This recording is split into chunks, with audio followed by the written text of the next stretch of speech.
Que o divino amigo Jesus, amigo presente em todos os momentos, nos embale, nos intua, nos auxilie a dar continuidade a esse estudo, né, do livro Consolador, livro que dá continuidade ao livro dos Espíritos, que fala para a gente do tripé básico da doutrina espírita, que é ciência, filosofia e religião. Livro do Chico e do nosso querido amigo Emmanuel, né, ele fala para a gente da ciência, da filosofia e da religião, e nós já vimos até hoje, né, as ciências fundamentais, como a química, física, biologia, psicologia, sociologia. Vimos as ciências abstratas, as especializadas, as combinadas e as ciências aplicadas. Entramos na parte filosófica, onde Emmanuel trouxe para a gente orientações sobre a vida, sobre o aprendizado, sobre a experiência, sobre a transição, que é a morte, né, chamada morte. Depois entramos na parte do sentimento, onde ele trouxe de maneira esplendorosa e bonita orientações sobre a arte, sobre a afeição, sobre o nosso dever moral. Entramos na parte da cultura, vimos a parte da cultura, onde foi trabalhada a razão, o intelectualismo, a personalidade. Estamos no item 2.4, que fala da iluminação, né, da evolução moral, onde nós já vimos a necessidade, qual é a nossa necessidade. Vimos que a necessidade de evolução moral só se dá pelo nosso trabalho, né? E vamos entrar agora na parte 2.4.3, que fala da realização. Ou seja, nós temos a necessidade de evolução moral. O Emmanuel nos disse que por sermos pessoas, espíritos atrasados, planeta de prova e expiação, a gente está aqui para trabalhar e evoluir. A maneira de fazer essa evolução moral é pelo trabalho, né? E agora ele vai ensinar para a gente sobre a realização, né? O fator realização, o fator obra, colocar em ação essa necessidade e botar o trabalho para funcionar, né? Organizar o trabalho. E hoje nós vamos entrar no item 2.4.3, que tem por título Realização. E a primeira pergunta é a pergunta 232, que diz o seguinte: em matéria de conhecimento, onde poderemos localizar a maior necessidade do homem? Onde que está a maior necessidade do ser humano em matéria de conhecimento? Resposta do Emmanuel: como nos tempos mais recuados das civilizações mortas, temos de reafirmar que a maior necessidade da criatura humana ainda é do conhecimento de si mesma. Olha que resposta, Jesus ensinou, né? Conhecereis a verdade e a verdade vos libertará. Nosso amigo Sócrates nos ensinou: conhece a ti mesmo, pensar bem para agir bem, né? Então ele fala que desde sempre a maior necessidade do ser humano é o conhecimento de si mesmo, porque conhecendo a nós mesmos nós somos detentores de nossas possibilidades. Jesus ensinou: vós sois deuses, se quisesse podeis fazer o que eu fiz e muito mais, mas falta ação, não é? Pergunta 233. Por que razão o homem da terra tem sido tão lento na solução dos seus problemas, do problema do seu conhecimento próprio, de conhecer a si próprio? Por que isso é tão lento assim? Resposta do Emmanuel: isso é explicável. Somente agora a alma humana poderá ensimesmar-se o bastante para compreender as necessidades e os escaninhos de sua personalidade espiritual. Antigamente, a existência do homem resumia-se na luta com as forças externas, de modo a criar uma lei de harmonia entre ele próprio e a natureza terrestre. Muitos séculos decorreram até que ele obrigasse a conveniência da solidariedade para enfrentar os perigos comuns. A organização da tribo, da família, das tradições, das experiências coletivas exigiu muitos séculos de luta e de infortúnios dolorosos. A ciência das relações, o aproveitamento das forças materiais que o rodeavam não requisitaram menor porção de tempo. Agora, porém, nas culminâncias de sua evolução física, o homem não necessitará preocupar-se de modo tão absorvente com a paisagem que o cerca, razão pela qual todas as energias espirituais se mobilizam nos tempos modernos em torno das criaturas, convocando-os ao sagrado conhecimento de si mesmo dentro dos valores infinitos da vida. Que coisa, né? Essa dificuldade demora porque durante muito tempo, desde as primeiras civilizações, o ser humano foi levado, incitado a lutar contra a natureza para poder sobreviver. Hoje em dia está tudo feito, tudo pronto. As civilizações são aí evoluídas, as tecnologias estão aí, a arquitetura, as construções, tudo facilitou a nossa vida. E agora não tem mais desculpa para que nós olhemos para dentro de nós mesmos, baseados em nosso Senhor Jesus Cristo, para nos conhecer e sabermos e descobrirmos nossas reais possibilidades de sermos um só com Deus. Leiam essa pergunta de novo, acompanhem e reflitam sobre ela. Pergunta 234. O que dizer dos que propugnam a leis, dos que fazem leis para o bem-estar social, né, por processos mecânicos de aplicação, sem atender à iluminação espiritual dos indivíduos? Ele está perguntando, os estadistas, né, os legisladores fazem as leis. As leis são frias no papel. O que dizer dessas leis frias no papel que não atendem à iluminação espiritual do indivíduo? Resposta. Os estadistas ou os condutores de multidões que procuram agir nesse sentido, em pouco tempo caem no desencanto de suas utopias políticas e sociais. A harmonia do mundo não virá por decretos, nem de parlamentos que caracterizam sua ação por uma força excessivamente passageira. Não vês que o mecanismo das leis humanas se modifica todos os dias? Os sistemas de governo não desaparecem para dar lugar a outros, que por sua vez terão de renovar-se com o transcorrer do tempo?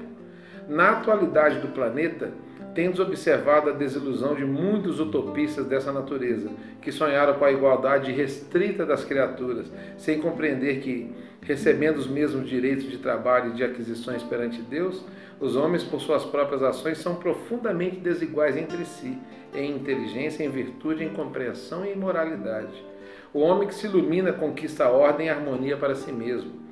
E para que a coletividade realize semelhante aquisição para o organismo social, faça imprescindível que todos os seus elementos compreendam os sagrados deveres da autoiluminação. Que coisa, né? As leis existem para poder nos ensinar a orientar a nossa prática social, cidadã. Só que tem muitas leis que visam friamente a igualdade das criaturas, como socialismo, comunismo, as leis que propugnavam, né, a raça pura. As coisas vão modificando. O que deve prevalecer no mundo é a igualdade humana para todos, né? Esse assunto é até um assunto de polêmica hoje em dia, que nós podemos até gravar um vídeo depois falando dessas igualdades sociais, sem Jesus e com Jesus, né? Pergunta 235. Há outras fontes de conhecimento para a iluminação dos homens, além da constituída pelos ensinamentos divinos do Evangelho? Tem outras fontes de conhecimento sem ser o Evangelho de iluminação, né? Claro que fontes de conhecimento tem várias, mas de iluminação humana, tem outra fonte além do Evangelho? Resposta. O mundo está repleto de elementos educativos, mormente no referente às teorias nobilitantes da vida e do homem, pelo trabalho e pela edificação das faculdades e do caráter. Mas, em se tratando de iluminação espiritual, não existe fonte alguma além da exemplificação de Jesus, no seu evangelho de verdade e de vida. Olha que coisa interessante, o Emmanuel não falou que a fonte é o evangelho escrito, o papel, não. Ele está falando que a maior fonte de iluminação não existe nenhuma outra que não seja a exemplificação de Jesus. O que ele fez, ele ensinou fazendo. Que coisa extraordinária. Os próprios filósofos que falaram na terra antes dele não eram senão emissários da sua bondade e da sua sabedoria, vindos à carne de modo a preparar-lhe a luminosa passagem pelo mundo das sombras. Razão porque o modelo de Jesus é definitivo e único para a realização da luz e da verdade em cada homem. Pergunta 236. Como interpretar a ansiedade do proselitismo espírita em matéria da fenomenologia ante essa necessidade de iluminação? Isso é interessante essa pergunta, porque nós espíritas, né, os espíritas, entre aspas, a gente gosta muito de fenomenologia. As reuniões de estudo são vazias, as reuniões de tratamento, as reuniões de psicografia são lotadas, né? Então, como interpretar essa ansiedade de conversar, de saber, de ver fenômeno, de ter notícia de desencarnados, de fazer reuniões de cura, de tratamento, onde a gente tem que ver e sentir a presença dos espíritos perto, né?